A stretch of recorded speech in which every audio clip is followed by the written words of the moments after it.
So another potential example of an encumbrance could be an easement. Now, let me just say, y'all, not every easement is considered an encumbrance or would render a property unmarketable where you couldn't sell it. Some can, and this is why. So this is a good spot to really talk about easements. But even beyond the fact that they could be an encumbrance, easements are very common, and this is something that's very prevalent and things we have to deal with a lot in real estate. So, first of all, what is an easement?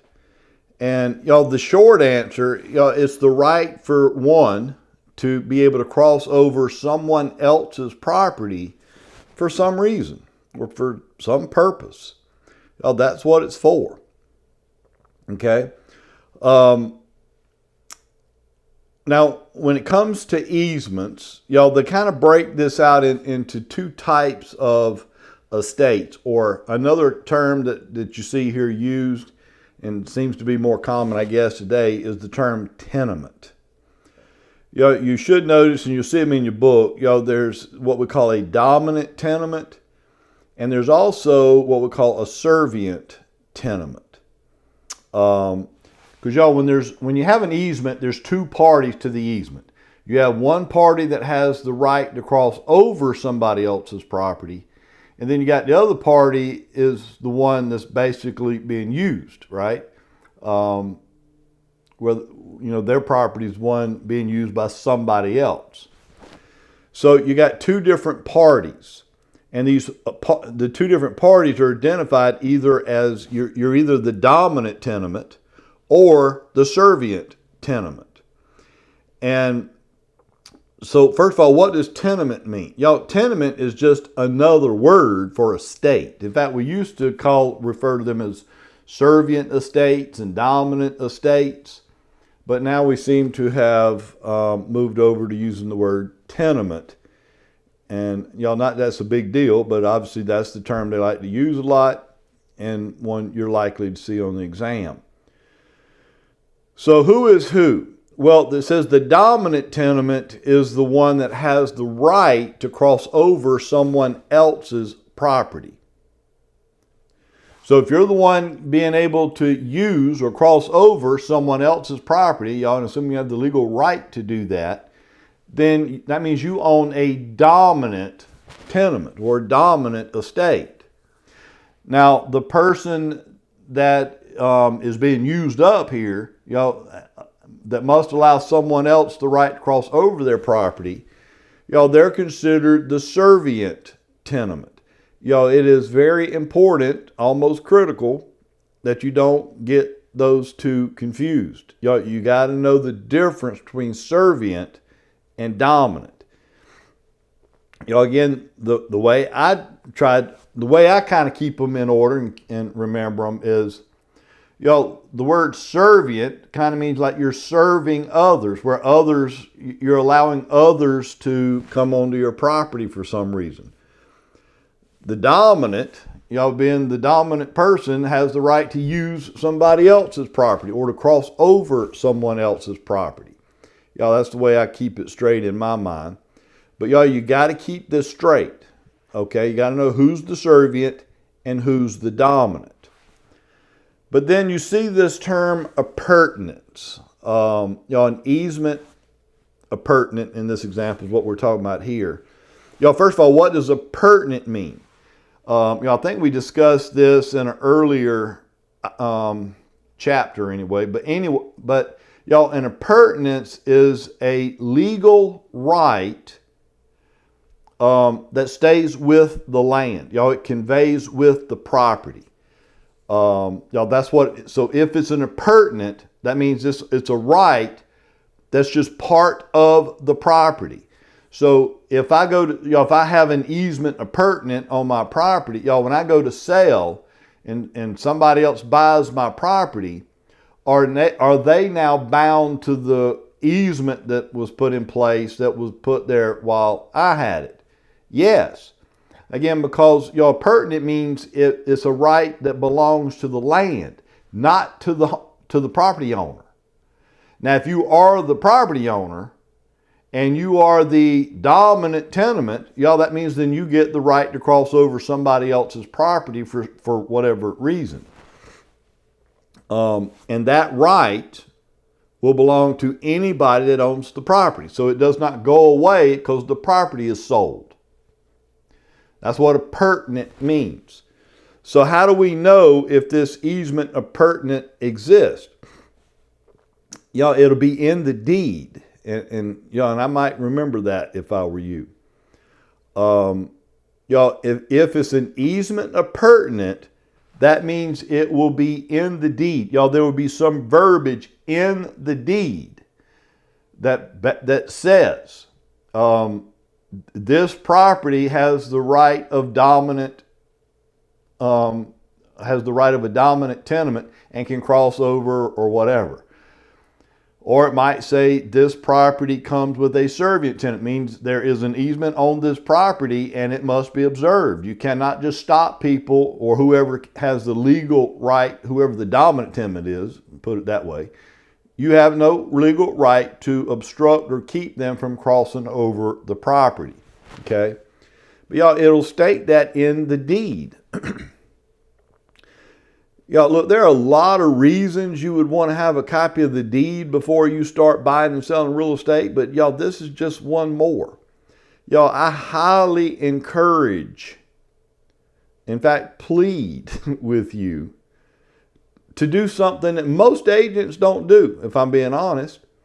Y'all, you should never, ever list a house for sale or make an offer for a buyer without at least 2 documents in your possession. And one of those documents is the deed. Y'all, you need a copy of that deed. Y'all, there are a lot of things, which I'm not going to get into all of them here. One, we don't have time, and 2, it's not that big a deal for now. But why do I need that deed? Y'all, number 1, now I know who owns this property. Y'all, that's important. Y'all, you need to know who owns it.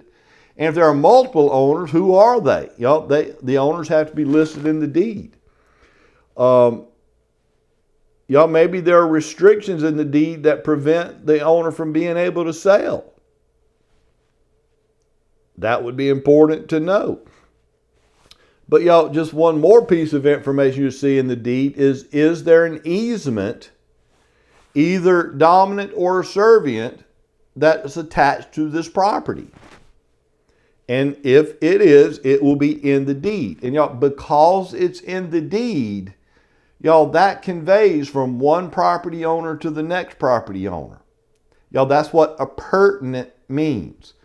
So if it's an easement appurtenant, it's in the deed, it will stay in the deed, and it will convey from one owner to the next. Okay? You cannot take it out. So it's there. All right, so that's an easement appurtenant. Y'all, first of all, what are we talking about an easement? Or when would you need or even see an easement? Y'all, there's so many reasons we could never address all of them. But just one example. Say I own a piece of property that's on the road. Y'all, I have road frontage. And then I've got a neighbor that actually lives behind me. They don't have access directly to and from the road.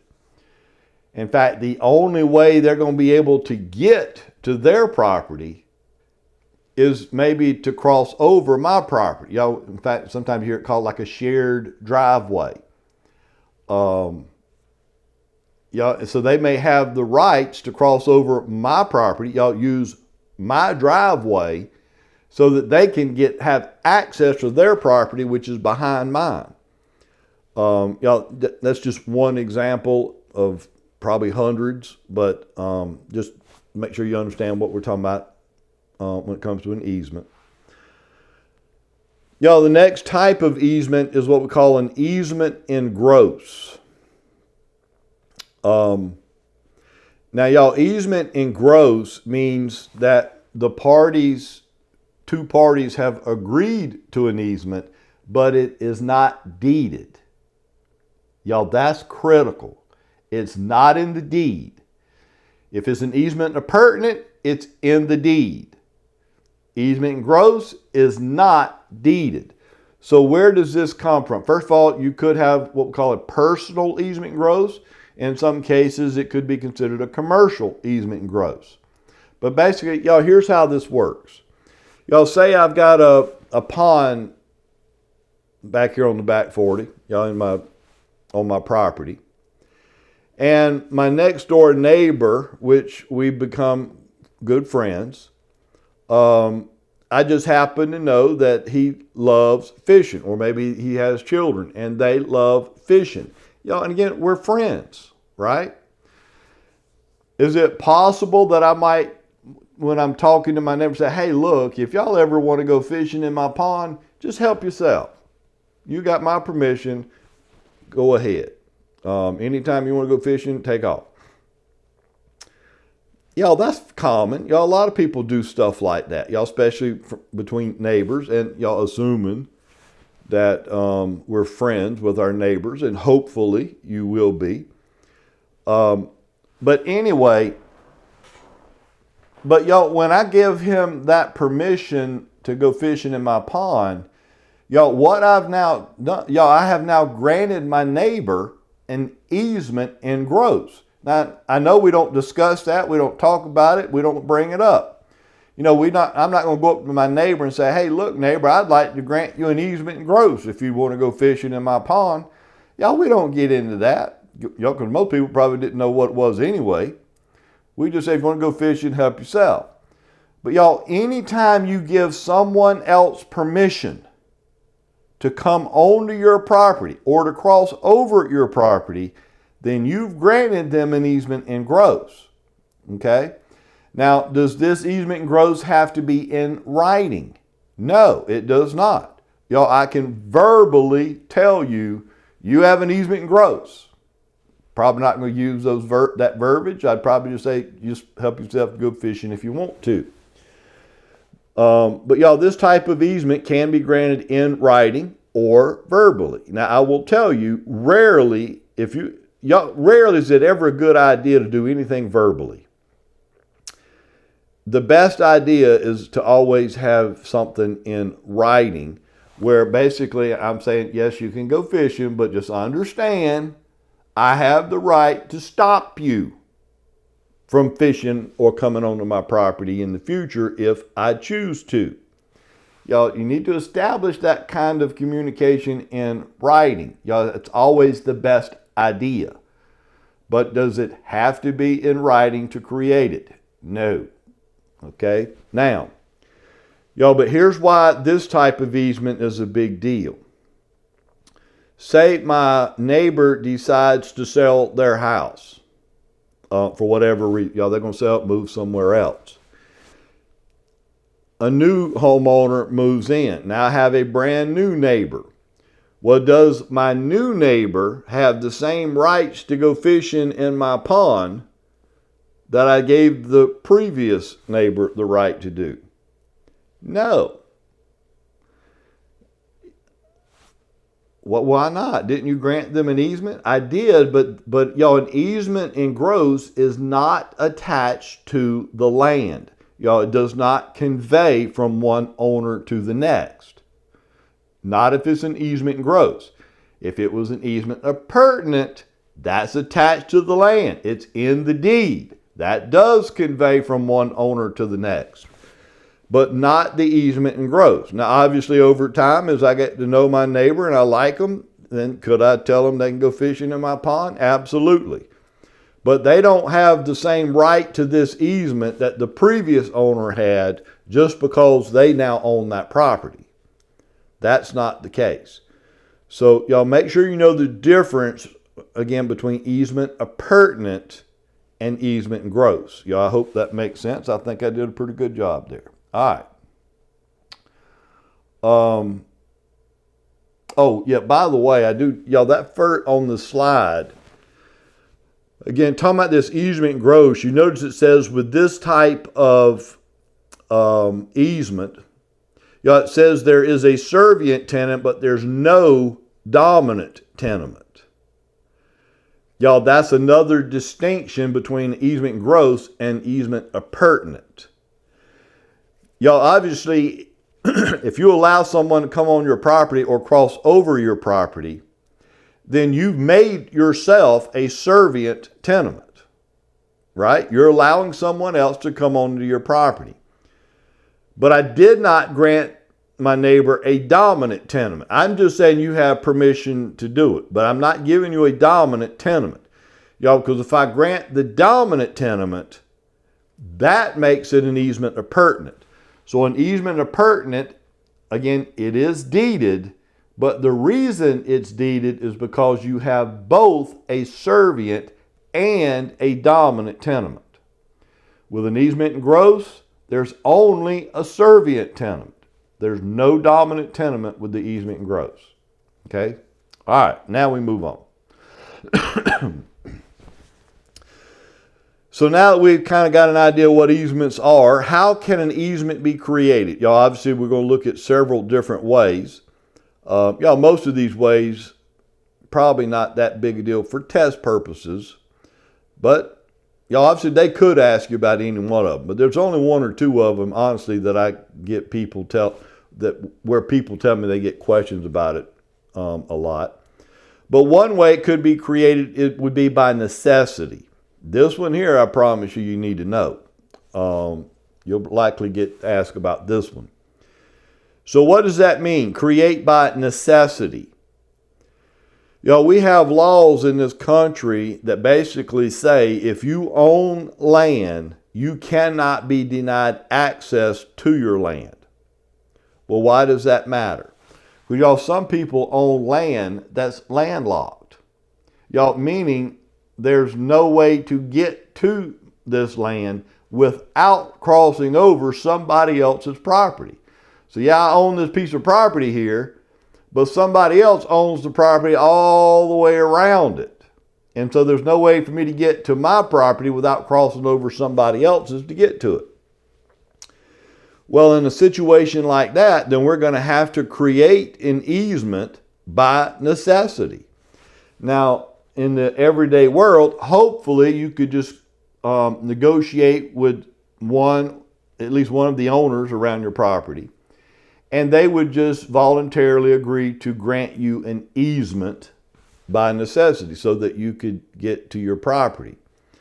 But at the end of the day, if none of the other owners are willing to just voluntarily grant you an easement, then obviously that person could go to court and sue for an easement by necessity. Judge, I own this property and there's no way I can get to it without crossing over somebody's property, and none of the owners around me are willing to just grant me that right.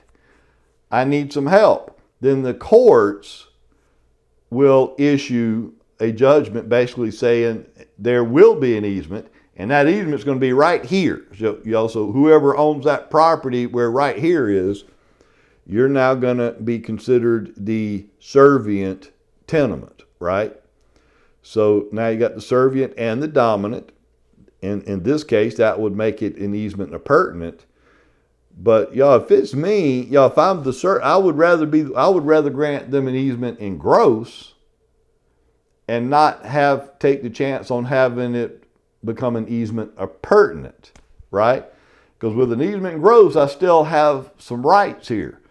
But if the courts get involved and they put it there, then it now basically becomes an easement appurtenant, and that could be an issue for you down the road. It could be. All right, but that's necessity. When is it created by necessity? When we have property that's landlocked, no other way to get to the property. It could be created by prescription. Sometimes you hear a prescriptive easement. And, in a nutshell, really what's going on here, if you allow someone to basically trespass over your property, in other words, you have not given them permission. They just take it upon themselves basically to trespass. They're taking a shortcut to get from this point to that point, and it'd be a shortcut to be able just to cross through your property. If you allow that to go on, then y'all, and if it's allowed to take place for some period of time. Now again, don't get all caught up, not for test purposes, don't get caught up on what that period of time is, because I'm going to tell you that will vary, and it could vary greatly from state to state. So it's not a really big deal for what we're concerned with right now on how much time must somebody be crossing over the property for this to kick in.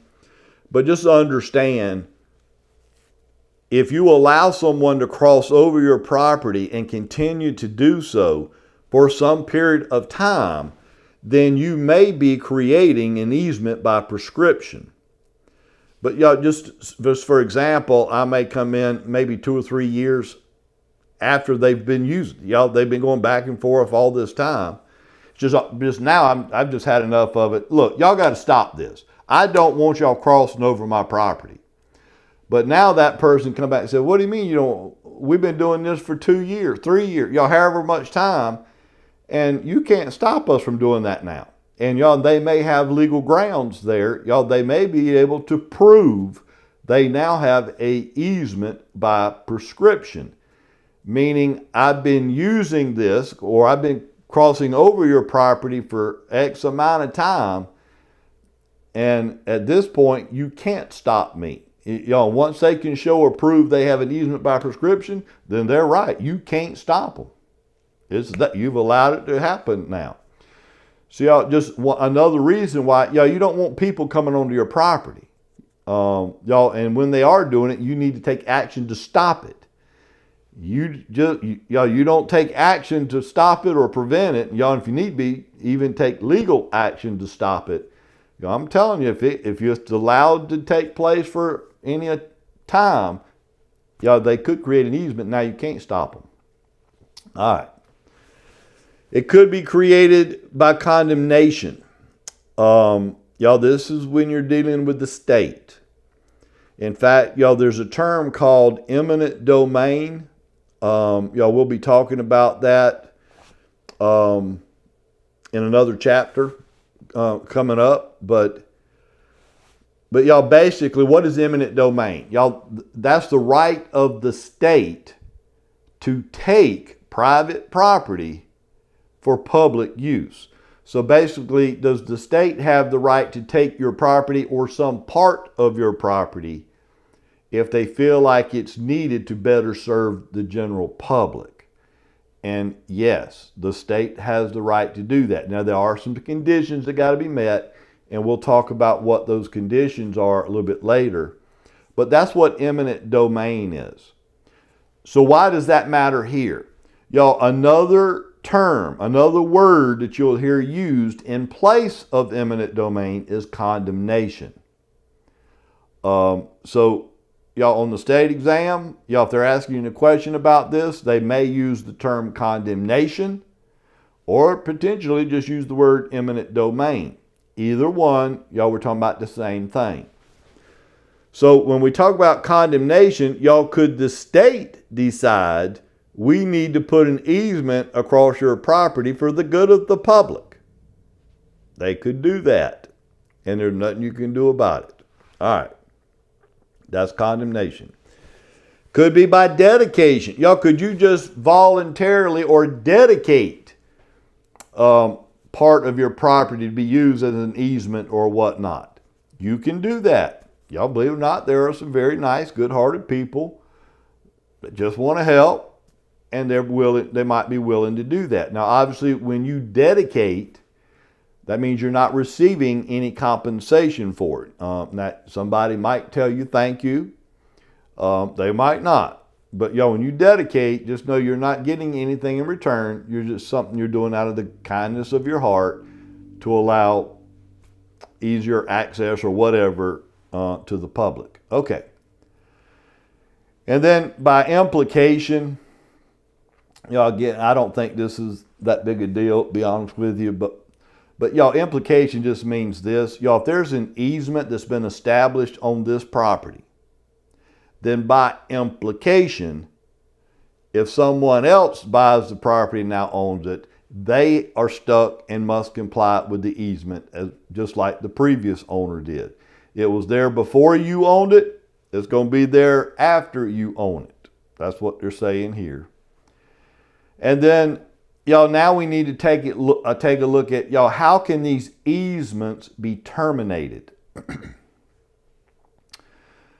Y'all, much like how they can be created, y'all, some of them are probably a little more important than the others, but y'all, we'll get through this. But how can they be terminated? Y'all, one way by stated conditions. Y'all, this is why I was suggesting earlier, y'all, certainly if it's an easement in gross, it does not have to be created in writing. It can be a verbal or oral thing. But highly recommend you put something in writing so that you can have these stated conditions that very clearly dictate that you have the right to terminate this right to go fishing in my pond or whatever at a later date if I choose to. If you don't have this stuff in writing, and you wind up going to court over some of this stuff, I'm telling you, it's just, you could be creating a problem for yourself, for sure. So things you have in writing that state that, you can cross this property for X amount of time, and then that's it. These are stated conditions. It could be by merger. Say my neighbor's property is the dominant tenement, which means they have the right to cross over my property.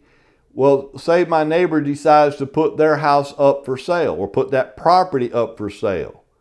Well, I might decide to go and buy it myself. Now, once I buy it myself and basically merge the two properties together into one, now there's no reason for an easement, right? Because it's all one property now. I don't need to cross over one to get to the other, and that's all one. So the easement might be terminated due to a merger. It could be a release. Could the dominant tenement, for whatever reason, just agree to release their rights back to the servient tenement? Basically, for whatever reason, I did need this for a while, but things have changed. Now I can do things differently than what I once could. I no longer need to cross over your property. So I just release my rights to the easement back to the servient tenement. You could do that. Abandonment. I think that's a pretty common sense what abandonment means. But I will tell you, there's a lot more to terminating an easement by abandonment than what we're getting ready to go over. I've actually dealt with this with clients in the past. This could be a year-long or multi-year-long process, okay, to actually get something terminated through abandonment.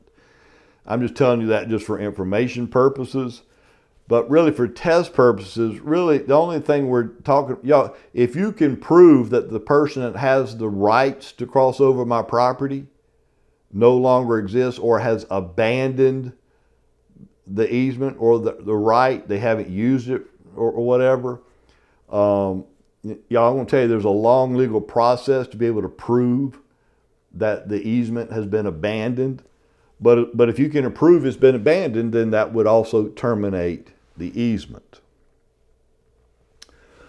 Estoppel, again, another one I wouldn't worry a whole lot about, I don't think. I haven't heard too much about questions on this, but basically what it's saying is this. Say I buy this property, there is an easement on the property, and I just don't like whoever crossing over the property. So I barricade it. Build a fence or something to prevent whoever was using it from being able to cross over my property. Well, if the person that has the rights to use it just stops using it, then did that work? It did. And then that could very well terminate the easement.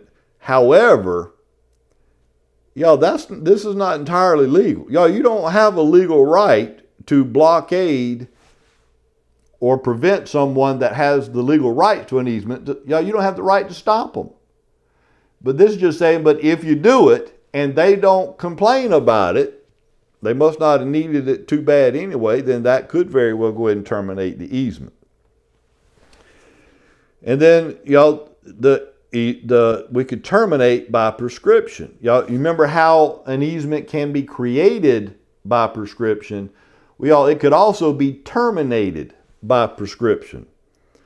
Y'all, remember how was it created by prescription? If you allow someone to use it for a long enough period of time, now they can claim an easement by prescription. Well, on the flip side, if you have the rights to an easement and you don't use the easement for some period of time, then it could be considered, then you don't really need the easement, so we'll terminate it by prescription the same way we created it. And then the necessity. Now, how did we create why did we create an easement by necessity? Because the property was landlocked, right? There was no way to get to it without the easement. Well, is it possible that maybe something might change in the future? Well, now there is access to your property without having to burden someone else's property by crossing over it. If that happens, then we would terminate the easement by necessity, because you no longer have to come across my property. There's now another way you can get to your property without having to burden someone else's property. So we have to do it that way. Okie dokie. And then condemnation, destruction. We talked about what condemnation is. Remember, basically that's the state's right of eminent domain. But for some reason, could the state decide we're no longer going to allow this easement to be here, or for the good of the public, it needs to be removed, and could they make that happen? Obviously, the state can apparently do whatever they want to do. All right. So now we continue on with some other types of encumbrances. And again, in case you forgot, what's an encumbrance? Anything that would render your property unmarketable, meaning you cannot convey it or sell it. And another example of an encumbrance is something we call a lis pendens. Lis pendens is I believe it's a Latin word. It just basically means there is a lawsuit pending. For example, if you're not making your house payment, then the lender will initiate foreclosure action. So, they will basically file an action saying that we are initiating a lawsuit to take possession of the property back. Well, that means there is a lawsuit pending. That's a lis pendens. And once that lis pendens is filed, at that point, you can no longer do anything with the property. Okay, because that's an encumbrance. The next encumbrance you look at is something called a license. In fact, there's really two forms of what we call non-possessory interest you may own in real estate. Meaning, so could you own interest in real estate without actually owning the property? Yes. And that's what we're getting ready to look at right here. There's really two examples of this. And the first is a license. Basically a license is when you just give someone permission to use your property for some reason. Say my neighbor decides to buy a big old motor home. One of these great big motor homes. They're going to travel the world, whatever.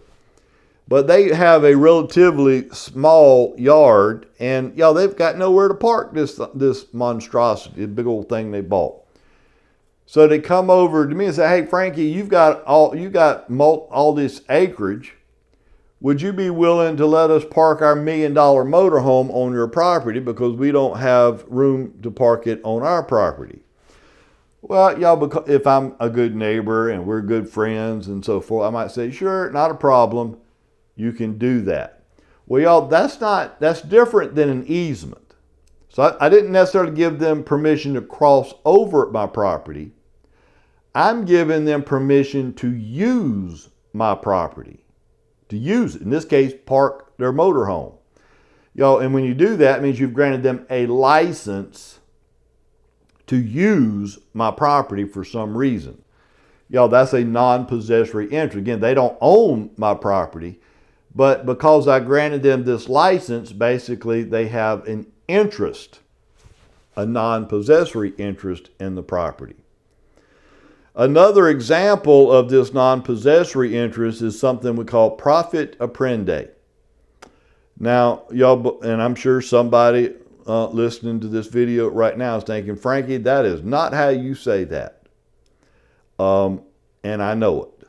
I'm well aware of that. Y'all, I've actually had people in the live classrooms when I'm teaching tell me that's not how you say it. And y'all, as it turns out, apparently that's a French word. And and I actually had someone from Montreal, which apparently they speak a lot of French in Montreal, actually in the class, and I remember she was telling me how to pronounce. I couldn't pronounce it the way she was saying it to save my life. So I'll just have to tell you the same thing I told her. If I ever go to Montreal, I'll learn how to pronounce that word exactly the way she said it. But in South Carolina, we pronounce it profit apprende. Capiche? All righty, there you go. If you don't like that pronunciation, you can pronounce it any kind of way you want to. Just know what it is. All right. But y'all, profit apprende is when you give someone the right to come on your property and remove something from your property. Y'all, for example, if maybe I allow you to cut firewood. You're obviously going to be cutting down trees. So you're cutting down trees and hauling it or taking it away, taking it off my property. Y'all, that's profit apprende. Maybe I allow you to go hunting on my property. If you shoot a deer, again, take it with you. Don't leave it here. So again, profit apprende is when you allow someone on your property and to remove something from your property. There you go. So that's good stuff right there. And then I believe the last of the encumbrances is something called an encroachment. So what is an encroachment? Y'all, look at the definition, both on the slide, it's also in your book. It's an unauthorized and or illegal. I want you to pay attention to that word. It's an illegal intrusion of a property owner onto that of another property. How does this happen, y'all? And I'm telling you, this is very common. And I'm telling you also, as a real estate agent, if you're not paying attention to stuff like this when you're out there practicing, y'all, not only are you or potentially creating major problems for your client, you could have some for yourself. So how do these encroachments happen?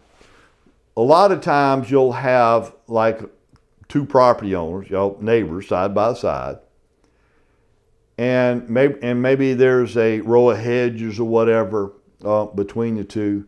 But y'all, there's something there that kind of identifies to both sides where the property line is. This is obviously the property line. This is what we've recognized the property line to be for all these years. But y'all, is it possible that you could even have a fence along the between the properties, row ahead or something, but something that illustrates where the property line is. Y'all, you should never assume, even if there's a fence between the two properties, that fence is on the property line. Y'all, you just never know where the property line is until you find the stakes. Y'all, we were talking about that earlier with the property description. Y'all, you may need a surveyor to come out and identify exactly where the property line is. Because oftentimes it's not exactly where everybody thought it was. Well, here's where the problem comes in. Say I want to build a shop in my backyard. And I know where I believe the property line is. And y'all, most people will kind of back the shop up, as far back as they can go, and still staying on their property. So we do that. I go back to as far as I think I can go, because I'm pretty sure this is the property line, and build this shop. And then find out later, could be years later, that, you know what, the property line is not where I thought it was. And now part of my shop is over the property line. Y'all, it's on my neighbor's property. Y'all, at least some part of it. Y'all, that's an encumbrance. Or excuse me, well, it is an encumbrance, but that's an encroachment. Y'all, you're encroaching on your neighbor's property. Well, now what? Because it's already there now. What do you do about it? How can we fix this problem? You know, I've had people's, well, first of all, let's just address the question. You know, you're going to have to remove that building.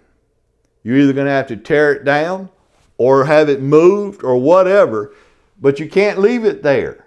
You have to move it. Y'all, that's an encroachment if you leave it there. All right, well, then I have people say, well, what if the neighbor says, don't worry about it, not that big a deal, I'm just not worried about it myself. Can't the neighbors just agree that it's okay? Y'all, no. Why not? Y'all, because, y'all, look at the definition. It's illegal. Y'all, if it's illegal, you and your neighbor can't get together and decide, we don't care if it's illegal, it's okay. No, it's still illegal. Even if you and your neighbor agree that it's okay, it's still illegal. Y'all, you got to move that. Y'all, so you either have to tear the building down or whatever is encroaching, y'all, you may have to tear it down. Y'all, I've seen many times situations where people will build a deck on the back of their house, not realizing that their property line goes almost exactly to where their house is. Y'all, there's no room for a deck. But they build the deck anyway, and it's now encroaching onto their neighbor's property. Y'all see that all the time.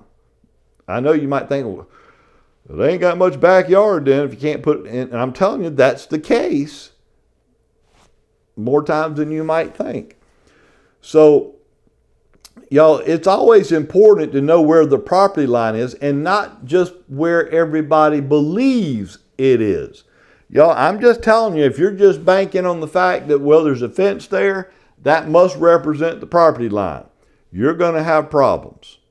Or if there's a row of hedge, y'all, whatever. Y'all, if you can't see the stakes that lay out exactly where the line is, then you don't know where that line is.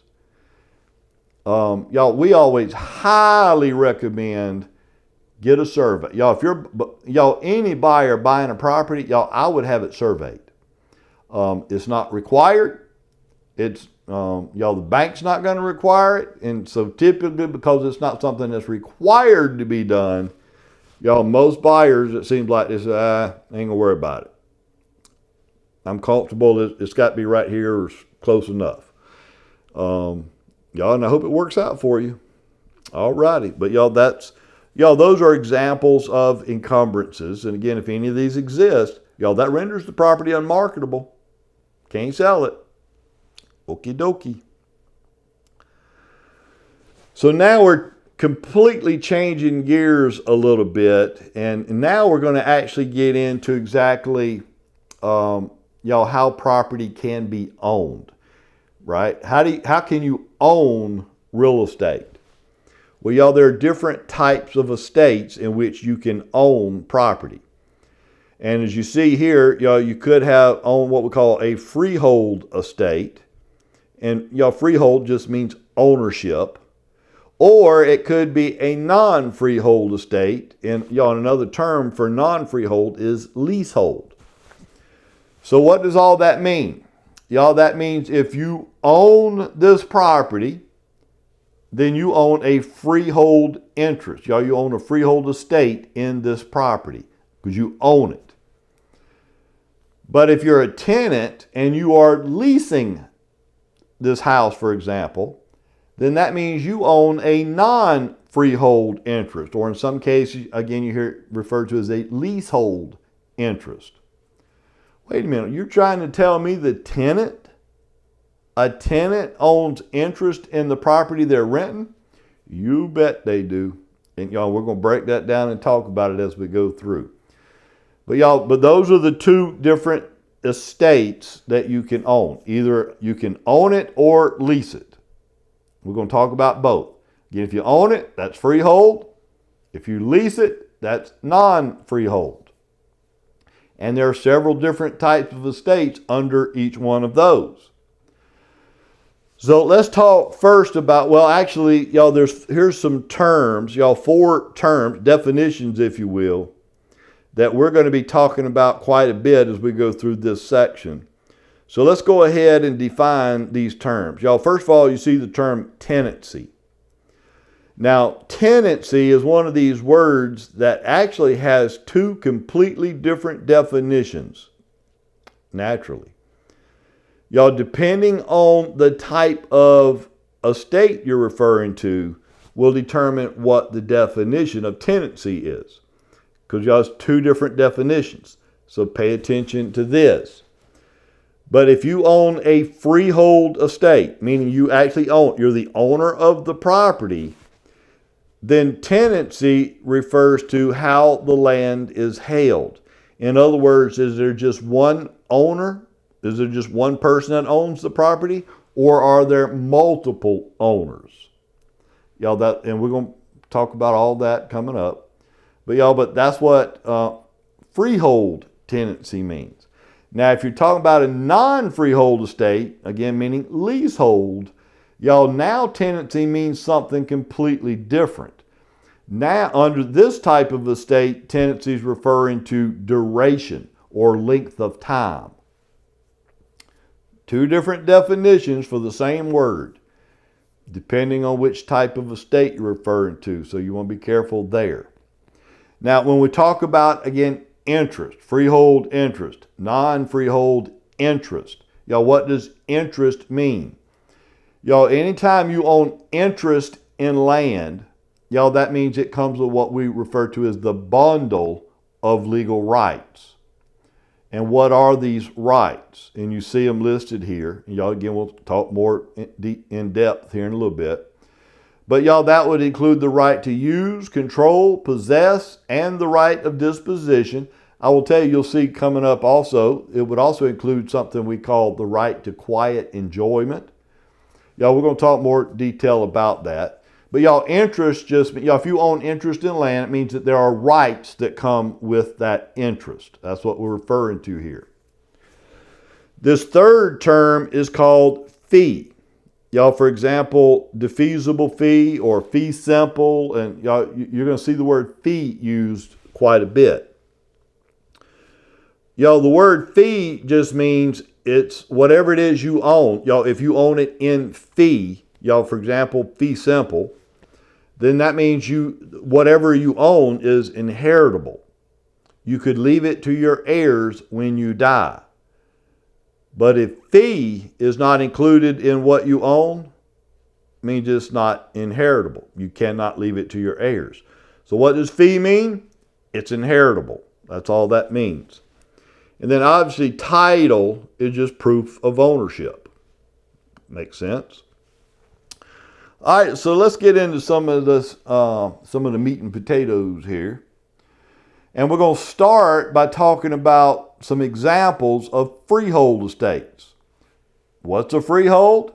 Means you own it. Freehold means ownership. And there are different types of ownership estates. Y'all, the first one we look at is what we call the fee simple absolute. I will tell you, this is probably, y'all, this is the highest degree of ownership recognized in this country.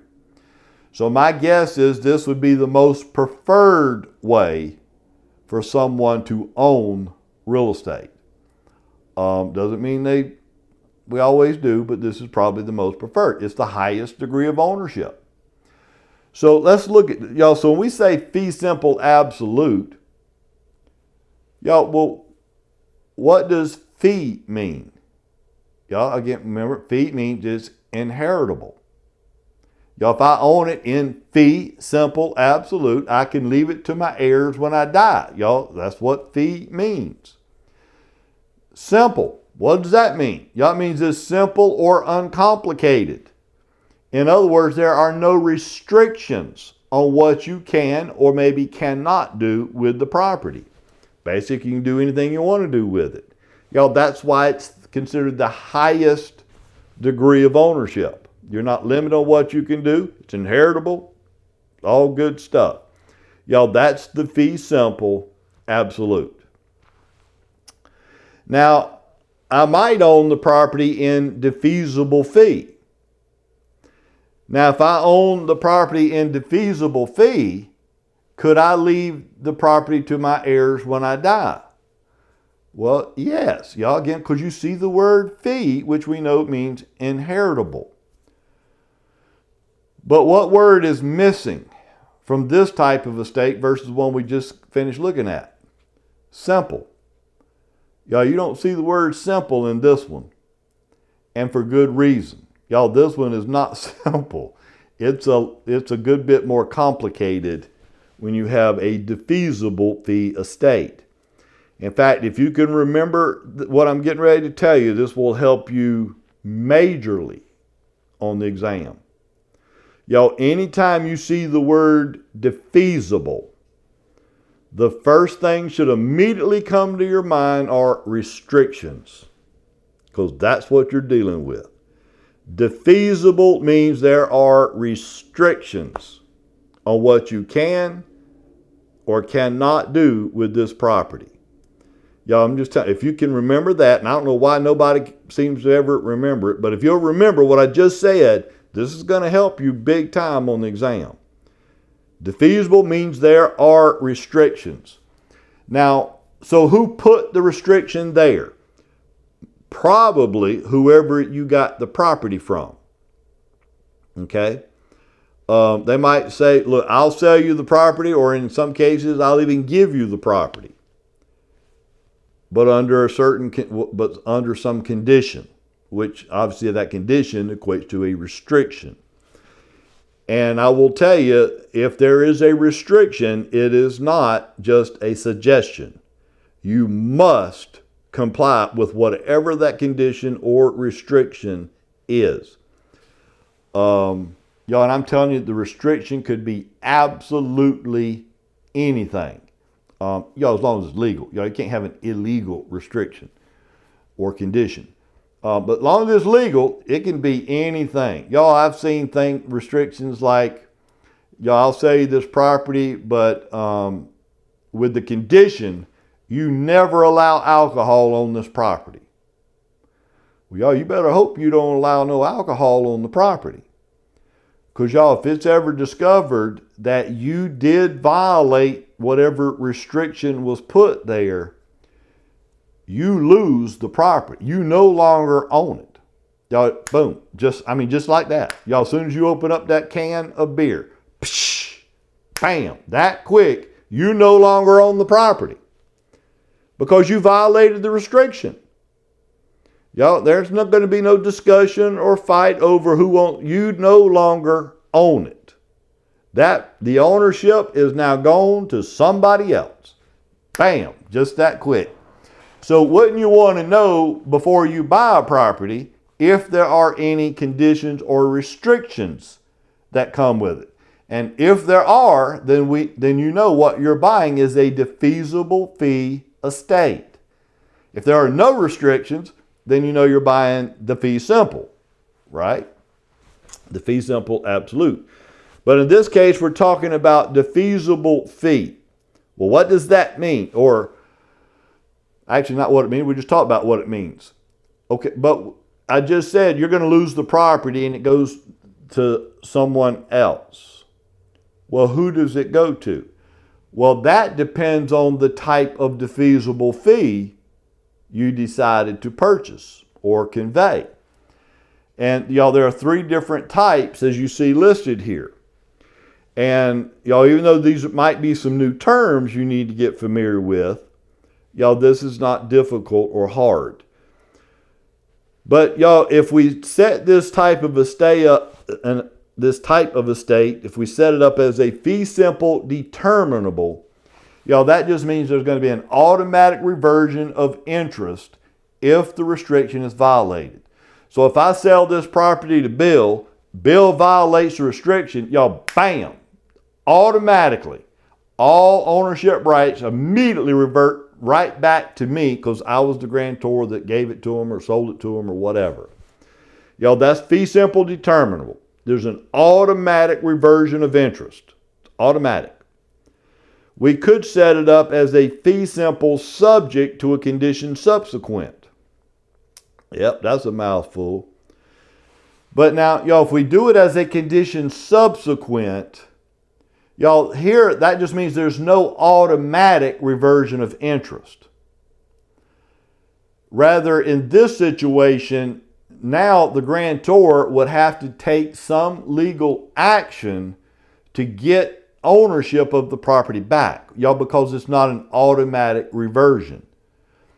Now, what I don't want you to get confused with here is this. Y'all, if someone violates the restriction, y'all, even if it's a condition subsequent, y'all, the question's not whether I as the grantor will get ownership back.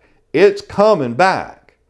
The only difference is it's not automatic. I will have to file some type of legal paperwork or whatever. I got to file some legal action to get it back. But just to be clear, I can get it back and I will get it back. So the only difference between determinable and condition subsequent is determinable is just automatic. Condition subsequent just means I have to take some action to get it back. But then the third one is the fee simple with an executory interest. Y'all, executory interest means there's an automatic reversion of interest. Again, it's now automatic again. It's just this time it does not come automatically back to the grantor. Rather, I will have named some third party, another person in the estate, in the deed, to receive ownership if the restriction is violated. Again, I just named some third party. Right? That's all there is to it.